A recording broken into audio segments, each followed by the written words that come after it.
नमस्कार, स्वागत है आपका नो योर कंपनी में। और आज हम बातचीत करेंगे रेमंड ग्रुप के सीएफओ अमित अग्रवाल जी से। लेकिन सबसे पहले देखते हैं इस वक्त की हेडलाइंस। महंगाई की चिंता के बीच रिजर्व बैंक का बड़ा फैसला, अनुमान के बिल्कुल उलट दरों में नहीं की कोई बढ़ोतरी। रेपो रेट को 6.5% पर बरकरार रखा, महंगाई का अनुमान भी घटाया। रिजर्व बैंक गवर्नर का बड़े ऐलान, अब बैंक चुपचाप नहीं बदल पाएंगे क्रेडिट स्कोर। किसी भी तरह के बदलाव से पहले ग्राहक को जानकारी देना जरूरी। अनक्लेम्ड रकम के लिए खास पोर्टल बनाएगा सेंट्रल बैंक।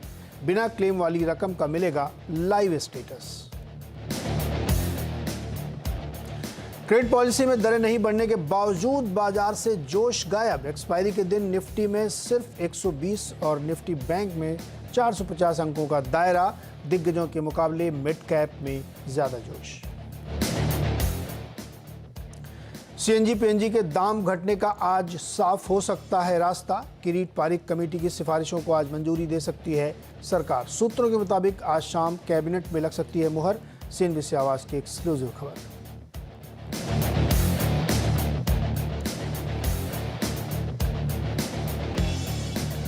सीएनबीसी आवाज की बादशाहत बरकरार। फेसबुक और यूट्यूब पर फिर नंबर 1। मार्च में यूट्यूब पर 2.6 करोड़ और फेसबुक पर 70 लाख व्यूज। सीएनबीसी आवाज की ये दमदार पहल है और यूट्यूब पे, फेसबुक पे, ट्विटर पे, तमाम सोशल मीडिया प्लेटफॉर्म्स पे आपका जो हमें प्यार मिल रहा है उसके लिए बहुत बहुत शुक्रिया। और लगातार हमारे साथ इसी तरह जुड़े रहिए। आपको बहुत सारे एक्सप्लेनर, बहुत सारी छोटी छोटी खबरें और ढेर सारी जानकारी हम आप तक पहुंचाते रहेंगे। चलिए अब देखते हैं बाजार की तस्वीर इस वक्त क्या बन रही है। रिजर्व बैंक ने एक बड़ा फैसला लिया कि उसने रेपो रेट में कोई चेंज नहीं किया।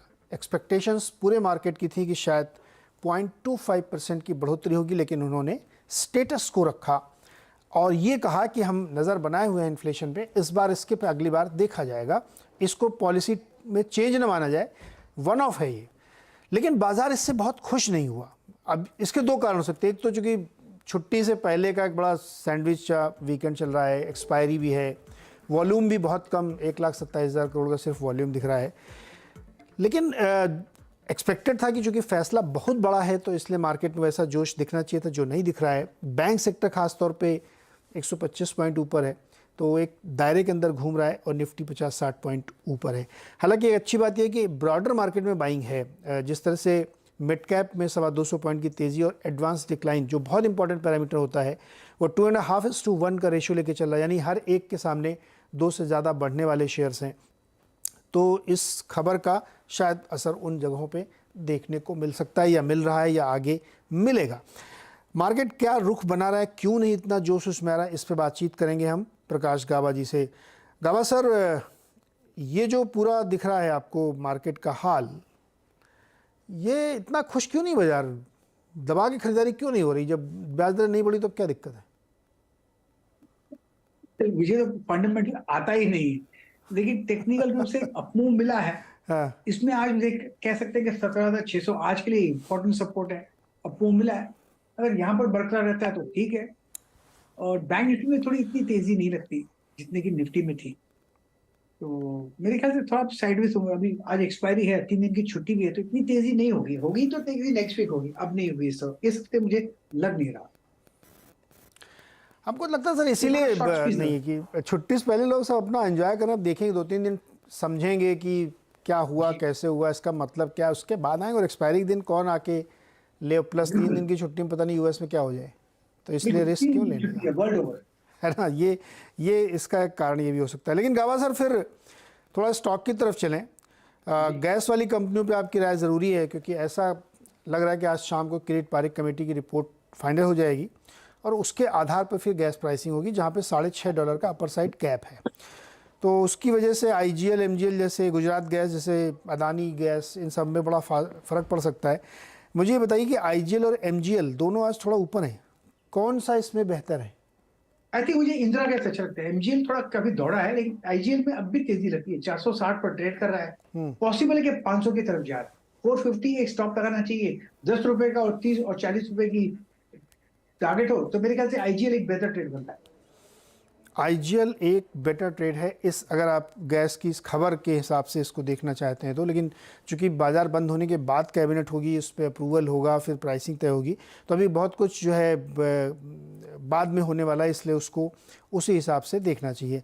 गाबा सर, ऑयल कंपनीज में खबर पहले मैं बता देता हूँ। देखिए, तेल के दाम बढ़े खूब, अचानक से प्रोडक्शन कट हुआ, खूब बढ़ के आए, लेकिन एक दिन की चांदनी थी, अब 4 दिन की भी नहीं, एक दिन की चांदनी है और फिर अंधेरी रात हो गई। ओएनजीसी नीचे है सर, 151.55।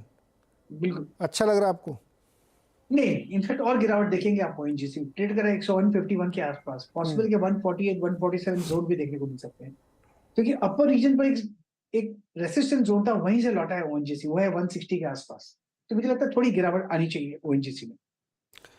थोड़ी गिरावट आनी चाहिए सर। गिरावट क्यों आनी चाहिए? बारबेक्यू नेशन का देखा आपने सर? देखिए जरा चार्ट इसका, देख लेते हैं। क्या जबरदस्त 17% की तेजी। आप जाते नहीं बारबेक्यू नेशन सर? लेकिन बारबेक्यू नेशन काफी गिरा भी तो है, 1200 के वहां से गिरा है 600 पे, लगभग आधा हो गया। अब यहाँ आधे पे तो लोगों को डबल अच्छा लगता है, इसलिए शायद एक शॉर्ट कवरिंग आ रही है, आप कह सकते हैं वैल्यू बाइंग आ रही है। लेकिन बारबेक्यू नेशन में एक रेसिस्टेंस 750 में है, उसके ऊपर पार करता था फिर कहेंगे तो वर्स्ट इज ओवर। लेकिन मुझे 750 में रेसिस्टेंस है, रुकना चाहिए मतलब। नॉट ओवर, ये कह रहे हैं आप? ओके, तो ये स्थिति बनती है। अच्छा, एक और क्विक आपसे कमेंट ले लें, उसके बाद फिर मैं अपने मैनेजमेंट की तरफ जाऊँ। सीडीएसएल भी आप मुझे देख के बताइए सर, आज इसमें भी थोड़ा रौनक दिख रही, लौटी है रौनक। सीडीएसएल सर, ये आपको एनएससी में मिलेगा? हाँ, एनएससी में मिलेगा मुझे लगता है, और इसका मैं चार्ट भी निकाल लेता हूँ मनी कंट्रोल पर, वहां पर हमेशा 975 दिखता है एनएससी का चार्ट। सीडीएसएल, यस सीडीएसएल, और यस मिल भी जाएगा चार्ट, क्यों नहीं, मिल भी गया, ट्रैक तो मिल गया। सीडीएसएल का जो चार्ट है उसके हिसाब से चार्ट खुलने में देर क्यों हो रही है, पता नहीं क्यों देर हो रही है। आई थिंक स्किप कर दूंगा आज इसको। चलिए, चार्ट नहीं दिखाई देता मैं कमेंट नहीं करता। हाँ, नहीं बिल्कुल, ये एकदम स्ट्रेटजी यही होनी चाहिए। चार्ट नहीं तो उस पर नहीं। 975 का भाव चल रहा है। चलिए, इस पर फिर दोबारा कभी हम लोग राय लेंगे। और अब हम बातचीत करेंगे रेमंड के बारे में। केवाईसी में आज हम लोग रेमंड से बातचीत कर रहे हैं। कंपनी बहुत सारे सेक्टर्स में, रेमंड को से नाम ही काफ़ी है, the complete man, men's shooting का बहुत ही गजब के शूटिंग का कामकाज है इनका। साथ ही रियल एस्टेट में भी है कंपनी। अमित अग्रवाल जी हमारे साथ ग्रुप सीएफओ हैं। अमित सर, बहुत बहुत स्वागत है आपका सीएनबीसी आवाज़ पर। कैसा रहा सर, कैसा रहा third quarter, last quarter, sorry fourth quarter कैसा रहा? मैं लास्ट क्वार्टर के बारे में ज्यादा डिटेल में तो नहीं बता पाऊंगा, बट ये कहूंगा कि मूड बताइए, कैसा रहा मूड? तो ठीक था, बिकॉज अगर आप देखें तो हमारा जो क्वार्टर आफ्टर क्वार्टर परफॉर्मेंस आ रहा है वो बेहतर होता जा रहा है, और वो हमारा जो कुछ कोर फंडामेंटल हमारा जो करेक्ट हुआ है उसके कारण कंपनी की रेवेन्यू ग्रोथ, प्रॉफिटेबिलिटी सब कुछ अच्छी दिखाई पड़ रही है। उस तरह से हम आगे बढ़ रहे हैं। जरूर फर्स्ट क्वार्टर में थोड़ा सा एक बार देखने को मिला कि रिटेल में थोड़ी सी स्लोनेस आई थी, और अगर अभी हम बात करें तो अप्रैल में, जून में, क्योंकि मई और जून में काफी शादियों के दिन हैं, करीब करीब 40 शादी के दिन हैं, और उन शादी के दिन में जो एक्सपेक्टेशन है कि नेक्स्ट एक हफ्ते 10 दिन के अंदर में वापस से खरीदारी शुरू होगी लोगों की शादियों के लिए, वो हम एक्सपेक्ट कर रहे हैं कि काफी स्ट्रांग होगी, कि इस बार काफी लार्ज नंबर में शादियां होती है। बट उसके साथ एक और बताना चाहूंगा कि विंटर में जो वेडिंग्स होती है वो टियर 1, 2, 3 सिटीज में होती है, और समर में जो शादियां होती हैं जनरली वो टियर 3, 4, 5, 6 सिटीज में होती है, जिसका कि थोड़ा सा बजट छोटा होता है कंपेयर टू टियर 1, 2, 3 सिटीज। तो उसका इम्पैक्ट देखने को हमेशा मिलता है। वो सीजनैलिटी तो प्ले जरूर करती है इस बिजनेस में। सर, ये जो फर्क आपने बताया कि 1, 2, 3 में जो है जाड़े में ज़्यादा शादियां होती हैं और 3, 4, 5, 6 में गर्मी में होती है, ये कैसे, मतलब क्या, मतलब ये थोड़ा बताइए कैसे पता लगता है ये जी हमारे तो क्या है ना, 600 शहरों में दुकानें हैं। तो वो क्या होता है, दुकान वाले हमको ये आके जब हमारी बुकिंग होती है तो वो आके हमको बताते हैं कि इस समय जो 3, 4, 5, 6 सिटीज वाले हैं कि हमारे यहाँ बहुत अच्छी डिमांड है इस समय, उस हिसाब से वो बुकिंग करते हैं, और फिर वो जो कारोबार या जो खरीदते हैं कपड़े हमसे उस हिसाब से खरीदते हैं। और टियर 1, 2, 3 वाले जब आते हैं बुकिंग करने तो वो बताते हैं कि जाड़े में जो विंटर वेडिंग्स है वो ज्यादा प्रोमिनेंट रहती है, क्योंकि उसमें दो चीज ऐड हो जाती है। एक तो जो एनआरआईज है उनकी भी शादियां काफी बड़े स्केल पे होती है, जो कि शॉपिंग 1 to 3 टियर में ही होती है सिटीज में। तो वो हमको उस तरीके से कस्टमर के फर्स्ट हैंड कस्टमर के बेसिस से पता चलता है। ओके, ये बड़ा इंटरेस्टिंग डेटा सर आपने दिया, और ये थोड़ा सा डिस्क्रिशनरी स्पेंडिंग से भी जुड़ा होगा कि जाड़े में ज़्यादा खर्चा होता होगा ना, गर्म सूट आपके लिए चाहिए, बढ़िया गर्मा गर्म जयपुरी रजाइयाँ चाहिए, एसी वाले होटल चाहिए, है ना सर, तो ये इसका भी तो फर्क पड़ता होगा।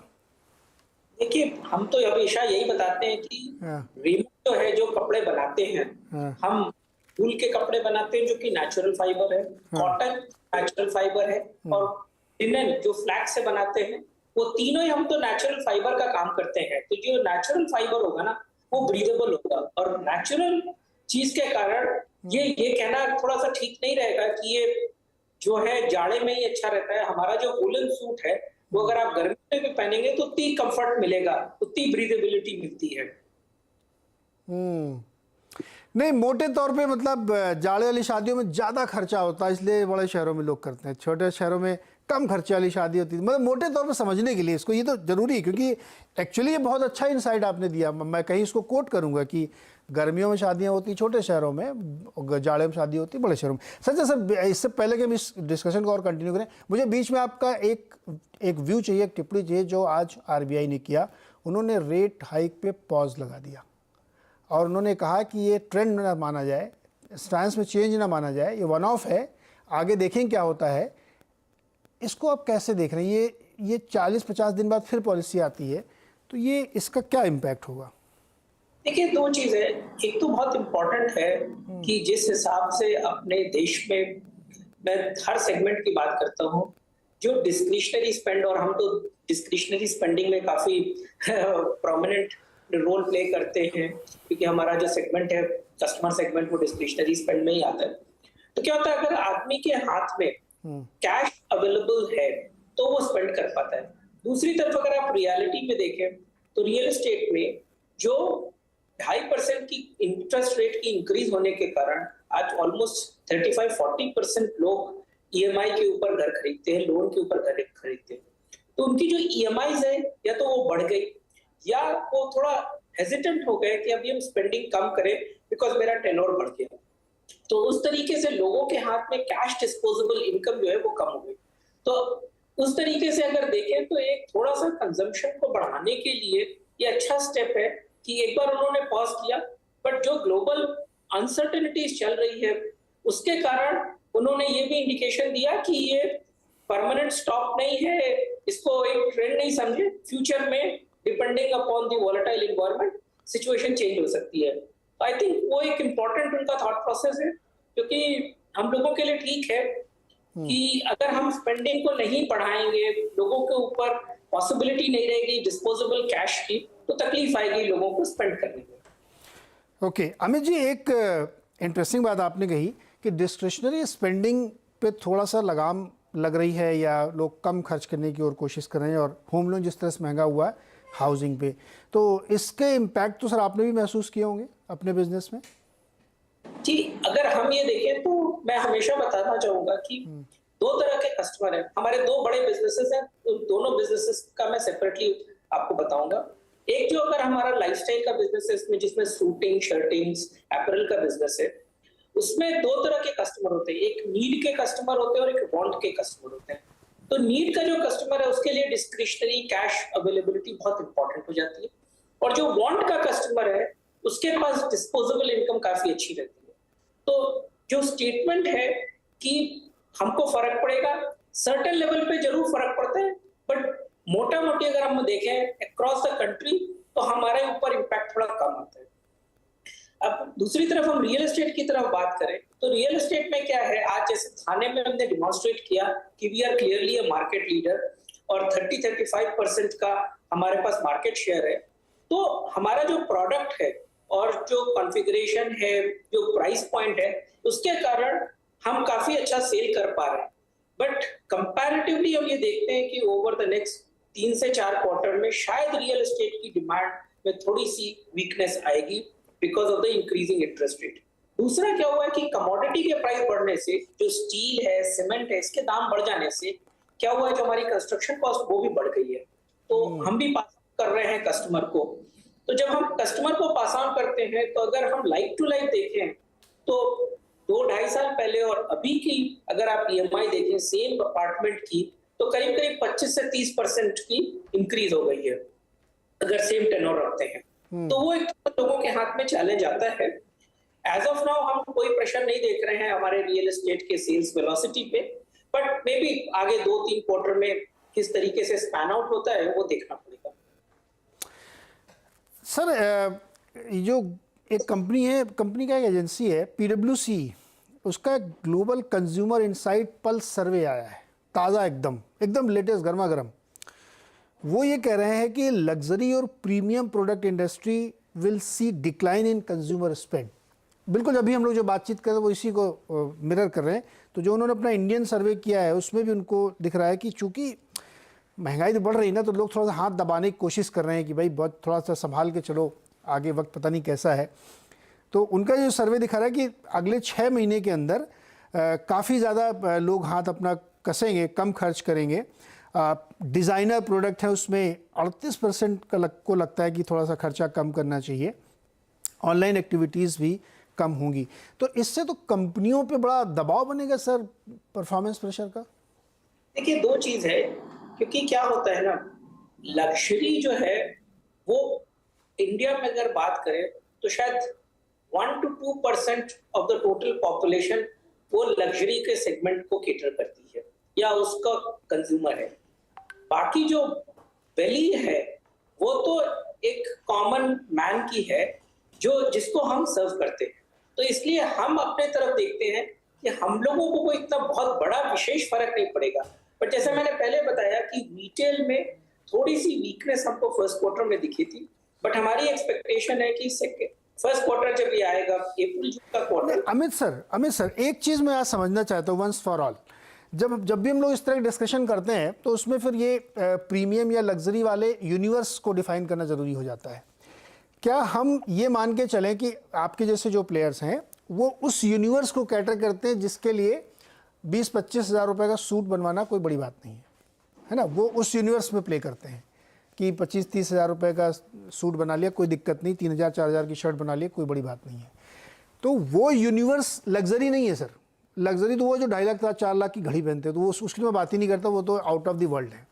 लेकिन ये जो 20-25 हज़ार का सूट, 15 हज़ार का सूट, 4,000 की शर्ट या 2,500 रुपये मीटर वाला लिनन का कपड़ा खरीद के शर्ट सिला रहे हैं, ये यूनिवर्स ठीक ठाक बड़ा है, ये प्रीमियम वाला है। इसके ऊपर सर असर आ रहा है, ये सर्वे ये कह रहा है।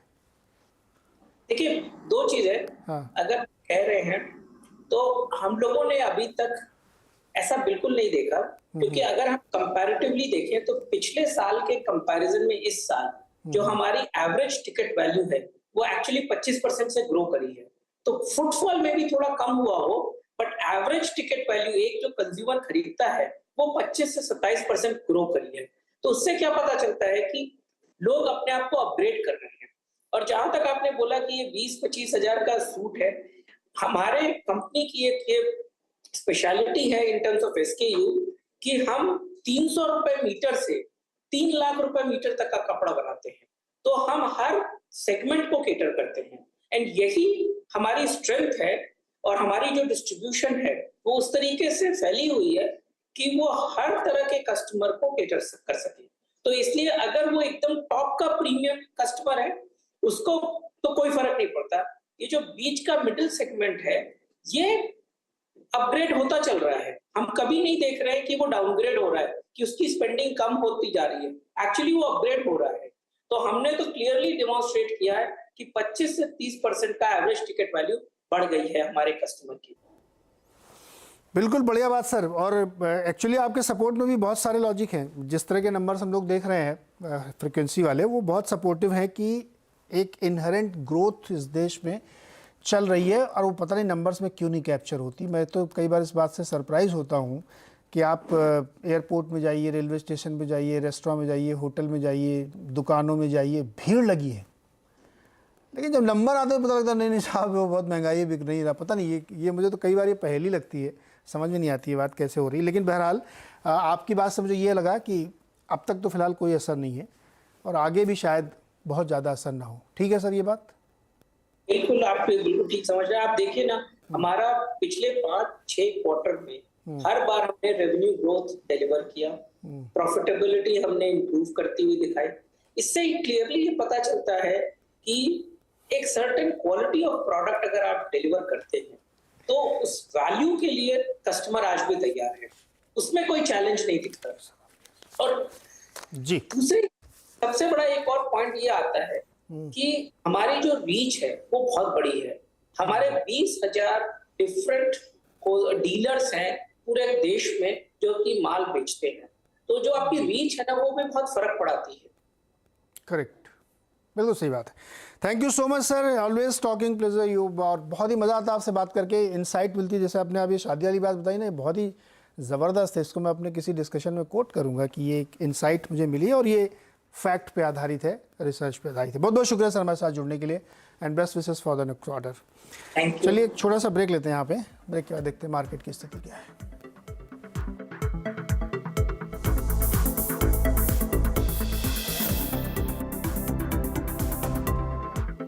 Mongia Steel presents Majboot Stocks of the Day.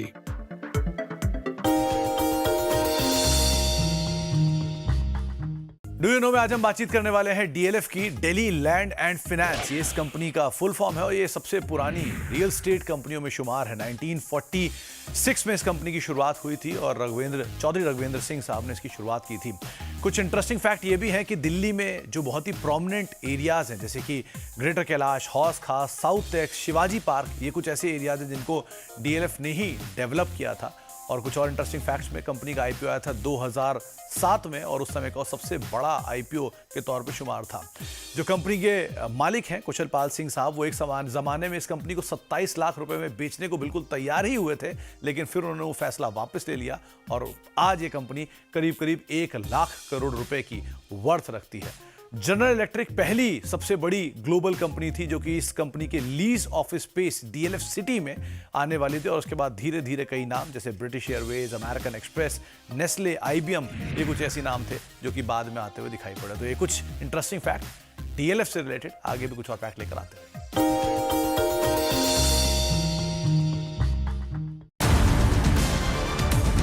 CNBC आवाज है बजट का असली डेस्टिनेशन। सीएनबीसी आवाज की बजट मेगा कवरेज का यूट्यूब पर दबदबा। बजट के दिन यूट्यूब पर मिले अपने कॉम्पिटिटर से 169% ज्यादा व्यूज। बजट के दौरान मिले आपके बेशुमार प्यार और विश्वास के लिए बहुत बहुत शुक्रिया। देखते रहिए सीएनबीसी आवाज, आपके मुनाफे की बात।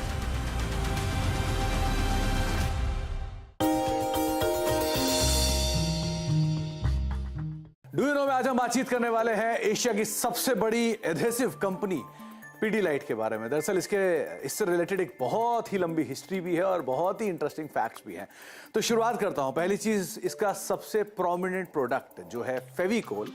दरअसल वो एक विदेशी प्रोडक्ट मोबिकोल के नाम पर इंस्पायर्ड है, जिसमें कोल का मतलब होता है जोड़ना, यानी दो कमोडिटीज को स्ट्रांगली बॉन्ड जब किया जाता है तो उसे कोल बोला जाता है, जिसके नाम पर इस कंपनी का प्रोडक्ट का नाम जो है वो इंस्पायर किया था। ये जर्मन प्रोडक्ट था मोबिकोल, उसके नाम पर इंस्पायर किया गया फेविकोल। इसके अलावा जो कंपनी के फाउंडर्स हैं वो शुरुआती कारोबार में बतौर लॉयर थे, लेकिन उन्होंने अलग अलग प्रोफेशन किए जिसमें कई सारे बिजनेस भी किए और एक ऐसा समय था कि उन्होंने पियोन का भी काम किया, लेकिन वहाँ से अपने बिजनेस को इनिशिएट किया, शुरुआत किया और धीरे धीरे हम सब जानते हैं किस तरह से उन्होंने इतनी बड़ी कंपनी और इतना बड़ा प्रोडक्ट क्रिएट किया है। शुरुआत